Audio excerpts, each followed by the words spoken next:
Now, South Africa's coal exports in this current year of 2025 were forecast to be slightly lower than or close to the previous year's figures. And this is despite some operational improvements at the state-owned logistics company Transnet. Projections in key miners indicated that systemic rail infrastructure challenges continue to cap export potential.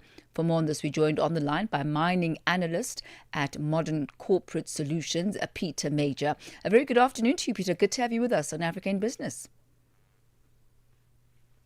Thank you very much for having me, Mabu. So, Peter, what are the key I factors? Sorry, we seem to have a little bit of a compromised line, but let me see if we can, try and have a decent, connected conversation. Maybe let's start off, Peter, by looking at what the key factors behind South Africa's coal exports remaining flat in 2025 are. And this, as you know, is despite the reported improvements at Transnet. well, anybody who really understands the coal export market in South Africa, they know that there's so many moving parts that you can have almost all of them running correctly. You can have 90% of them running correctly, but that one moving part not going correctly can have big effects. So let's look at some of the reasons we weren't able to export as much as we wanted to this year. That we're only going to tie last year, and last year was a bad year historically. First of all, coal prices have dropped more than 25% from what we were getting last year. The rand has strengthened about 15%. So a lot of coal miners here that were making money at $100 coal, they can't make money at $80 coal. And maybe they could make money when the rand was 19 and a half to 1, but with the rand at 17 to 1, now they're losing money. Now that's just on the price side. On the demand side, China is huge. So when China sneezes, the world can catch pneumonia real easy. If China starts importing coal, their actual demand for imports would be 100 to 200 million tons, just clicking your fingers. But they can turn that off in a nanosecond.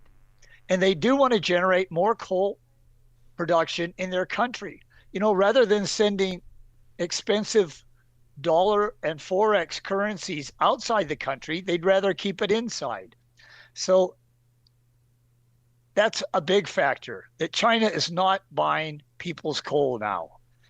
Another factor is India, and they take the majority of our export coal, but apparently the monsoons have hit earlier. It's disrupted supply, logistics. They don't need as much coal right now, or they can't get it to the stations. So when they take 70-80% of our export coal and they reduce that, all of a sudden, what are we going to do with that? We need to get a better balance. We used to sell a lot more to Europe. Now we sell hardly nothing to Europe. So by being very dependent on India, if India just lowers their demand a little bit, now we've got an excess.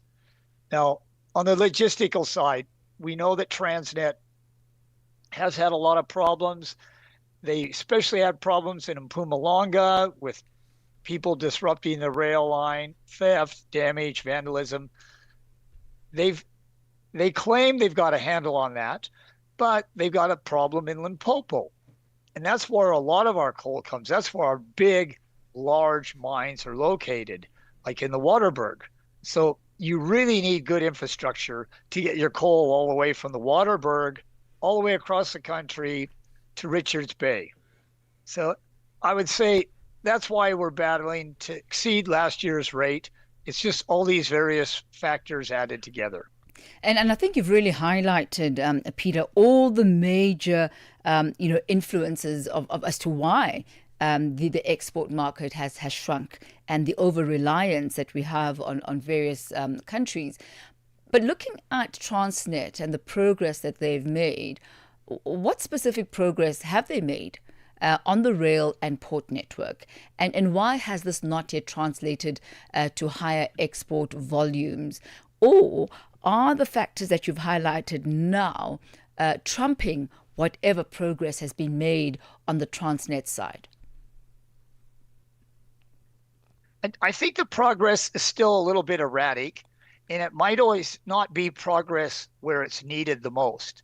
And I don't want to say the answer is to privatize everything overnight, but without a doubt, when the producers of the coal are the same people who sell the coal overseas, giving them a lot more control over the logistics makes for a more efficient enterprise. And that would benefit the country because they would still employ the people that Transnet's employed.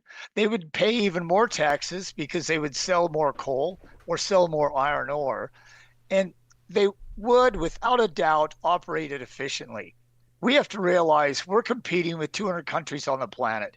We have to benchmark everything we do against world best. And we haven't done that the last 20, 30 years. We thought the world owed us a living just because we were a powerful mining producer 30, 40 years ago. We now realize nobody owes us nothing. We have to take care of ourselves. So if privatizing parts of Transnet, say, especially the Saldana line and the Richards Bay line, if that's going to allow us to get coal exports back to 75, 80 million tons instead of 55 million tons, that's going to benefit the whole country. And the sooner we do that, the better. Instead of having the mines try to save Transnet, Transnet should make a deal with the mines to take over parts of it that the mines really, really need and that they could do very, very efficiently, cheaply, and quicker. Thank you so much once again, Peter Major, for a really in-depth analysis of the mining sector and the exports in South Africa right now. Thank you for your time. There was a mining analyst at Modern Corporate Solutions, Peter Major.